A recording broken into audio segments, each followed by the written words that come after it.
Regera na. Israel, America versus Iran. Kinwestiyon ni former COA at COMELEC Chair Attorney Rowena Guanzon ang kahandaan ng Administrasyong Marcos Jr. sa sumiklab na gyera sa Middle East. Iran, ang nakakatakot pag sumali pa si Putin dyan sa Iran, ay baka mag-World War III na. Hello, Mr. President, sir. Tanghali na po.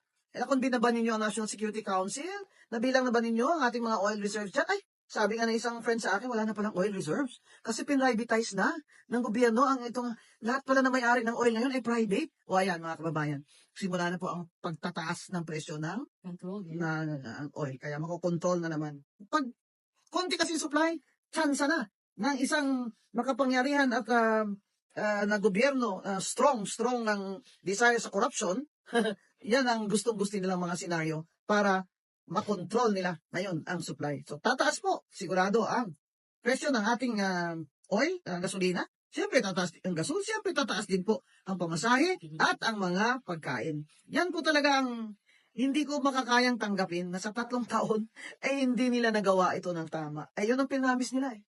Kaya, mga kababayan, masarap po ang pagkain natin kung tayo ay may nakakain pa. Pero isipin na lamang natin na 2 million na Pilipino ay walang trabaho. Isipin mo, 2 million. Saan sila kukuha ng kakainin nila?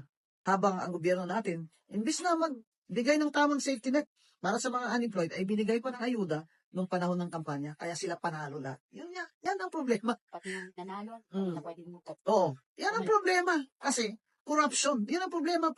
Napakadami pong buaya dito sa ating gobyerno. Yan pong bantayan natin sila. Bantayan po natin sila. May 3 taon pa po, pero huwag po kayong magsawa na magbantay sa gobyerno natin dahil nagbabayad po tayo ng West at nakasalalay dito ang future ng ating mga anak. Hindi po ba? Lalo na po mga trabaho. Abay, graduate na kayo. Congratulations. May trabaho ba? Yan ang problema. You cannot create new jobs dahil walang bagong investment dito sa administration ni BBM. Eh, sino nga naman gusto mag-invest dito? Eh, ganitong sitwasyon natin. Ang gulo. Kaya, magbantay po tayo, ha? Magbantay po tayo kay sa Bisaya. Pakuyaw na kayo ni. Kuyaw na kayo ni.